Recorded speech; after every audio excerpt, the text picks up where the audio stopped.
Welcome back. That was our round one feature match for the day. This time we're going to make it a little bit easier for you guys to have a clear understanding of where we are in our program this weekend. Okay. Because if you're just tuning into the stream, sometimes you're really like, is this a replay? Where are we right now? Where's the tournament? This weekend we're going to try really hard to make it a little bit easier for you guys to follow and make sense of it all. So this was our first feature match of the day between Lorenzo Santoni from Italy, last year's winner, and Danilo Romano. Yeah, pretty explosive actually. Pretty explosive, yes. Yeah. We kind of missed it almost Yeah. when we were like, oh, that's a great counter from Danilo in that third game. But let's not get ahead of ourselves. Let's talk about the first game. Danilo Romano kicked things off with his Monarch deck, if I'm not... Yes, Yep. that is exactly what happened. Yeah. Did have a good opening. Yeah, I mean, he had a reason. It wasn't a bad opening, but it was kind of the regular Monarch play. I wouldn't say it was something that was above average. Right. It was kind of, just regular Monarch play. Yeah. If he'd have drawn... like he main decked just one copy of Twin Twister, that's totally fine if that's how many he wishes to invest in. It's a fair choice, the pendulum play. That's fine. Some people may choose. It depends a lot on what you expect for the field. I mean, if he main decks triple Twin Twister and then plays 12 rounds of pendulum, then he's going to go the whole way. That's you got to take those chances. Yes. You got to pick. It's not what the best deck is in the entire format. It's what's best for today. Right. And what you're gonna play. Yeah. So fair choice for him. He had a B- opening, I guess, something like that. It was still positive. We're changing the scales now from 1 to 10. B-. I thought it's going to be making it easier for you. No. You would say that's a 6 out of 10, I guess. Yeah, around 6 out of 10. Okay. Let's not terrible, or maybe just a 5. Yeah, but average. Average. Very average. Okay. Average opening for Danilo. Didn't look bad, didn't look great either. Yeah. And not like average isn't like, that was average. No, more like that was actually average. Right, but Lorenzo just wrecked him in his first turn. Yeah. He basically got everything. Yeah. That was in the first game. We didn't. That wasn't the magical abductor. That was the second. No, game. that was the second game. Second and third game, we saw the abductor. Can you still recall how he won the first game exactly? I mean, he had the scales. I think it was just that Danilo didn't really have much steam left. That was really it. That was the point is. Danilo's opening got him in such a position where he had like one decent turn to play, but then the turn after would have been not so good.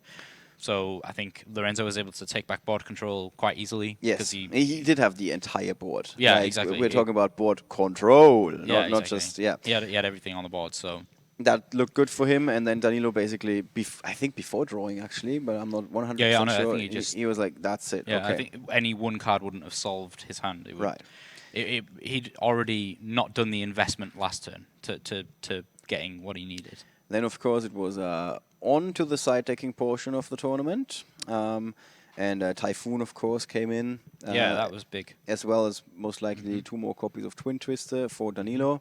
Yeah. So he was stacked for the second game in a way. Definitely had the right cards. Yeah. And he opted to let Lorenzo go first in the second game, which we found surprising. Yeah, that was a little bit strange. And Lorenzo did have a great opening.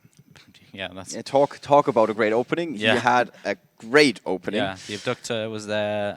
He resolved it on the very first turn. It, yeah, in a strange kind of way, but it He doesn't got matter. there. He got there, yeah. Yeah. He resolved it and managed to put Kieran on the board. He had the investment for next turn. He had monkey board. Yeah, he was set up for the next turn as well. Yeah, I mean, like you pointed out. So very good opening for Lorenzo. We were questioning the decision of Danilo to not go first.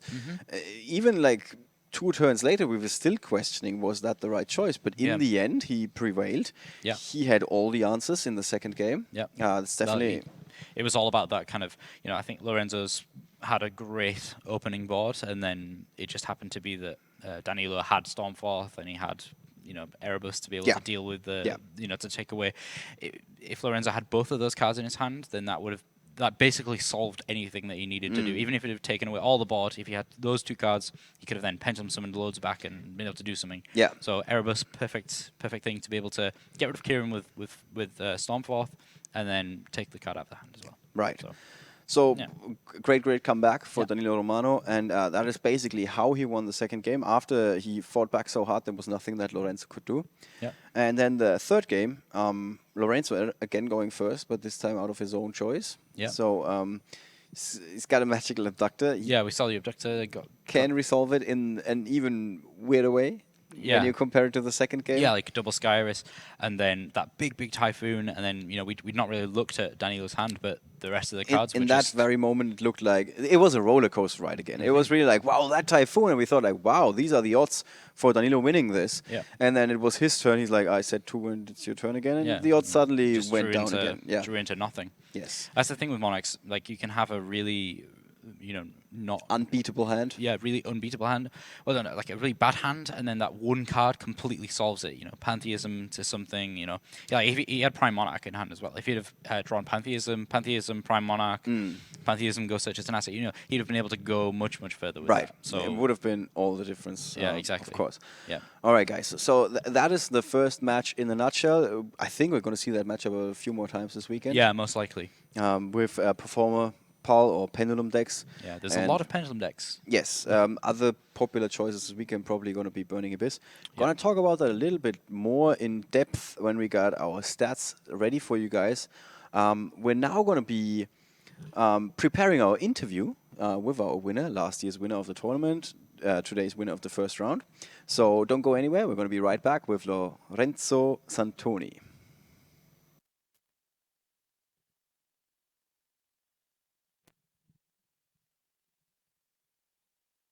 Long ago in ancient times, a sacred game was played of both spirit and mind. 7 items hold the mystery, puzzle line, ring rod, skill, and deed. Who will make the final stand, make the move, the answer lies in your hand. And whether you win or lose, hangs in the balance with the card you choose. Trust in the heart, the heart of the card that'll do. Remember to trust in the heart of the card.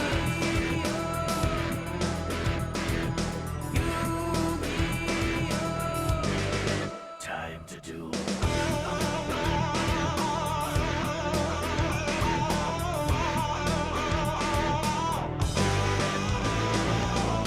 Long ago in ancient times, sacred games played of both spirit and mind. 7 items hold the mystery. Just trust in the heart of the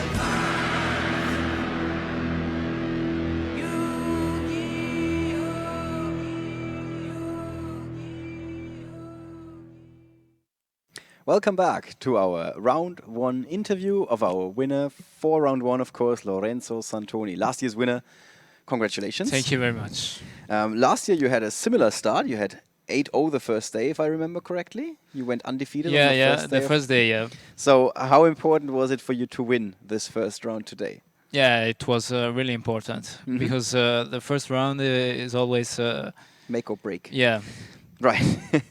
So you went with Pendulum deck this weekend. Yeah. Why did you go for Pendulum?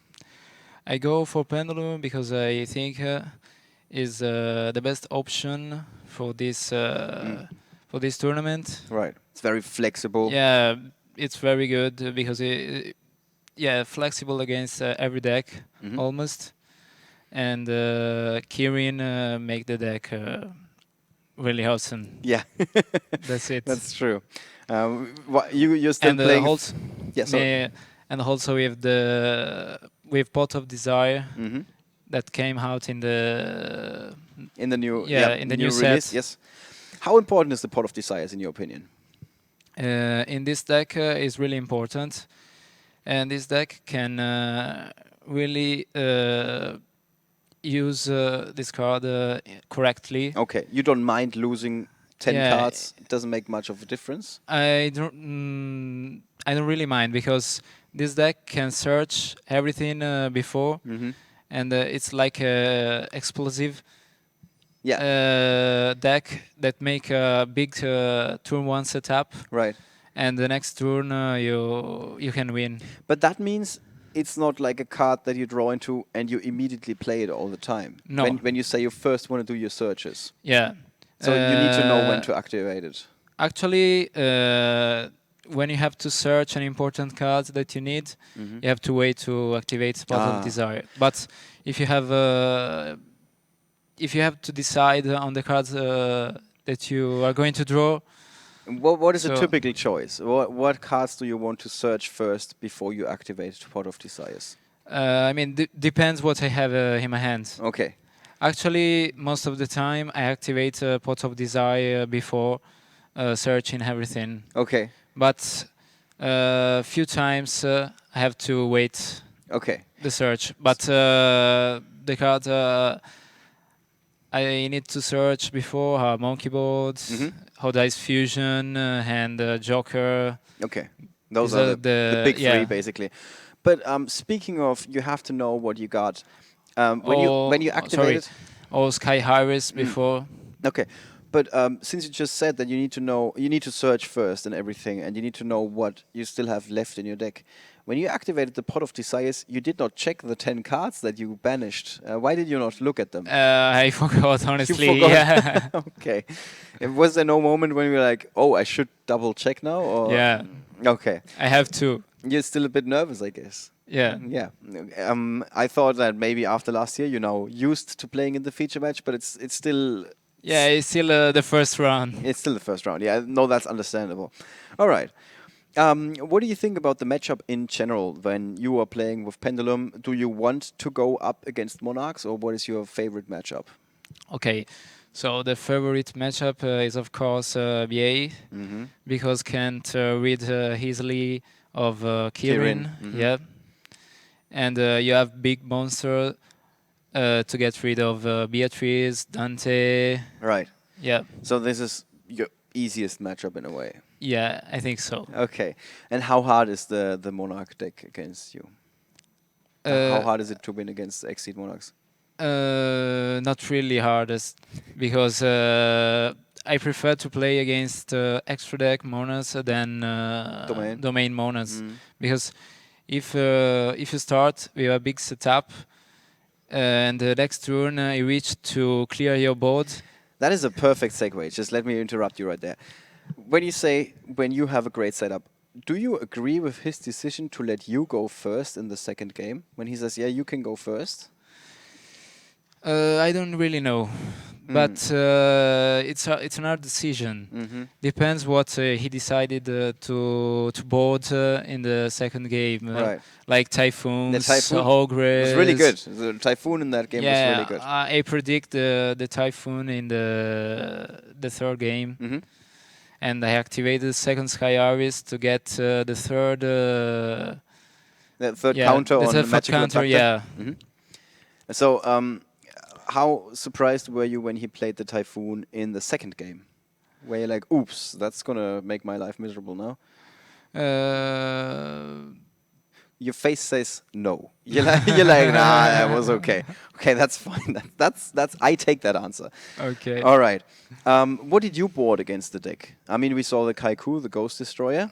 Yeah, the Kaiku when I go second actually, and when I go first, Secret Village. Mm-hmm. And that's it. Yeah. Okay, so not much action going on, swapping between main and side deck. there. No, against actual Dex Monarchs, I guess those three cards. They can already Yeah. help you. Okay.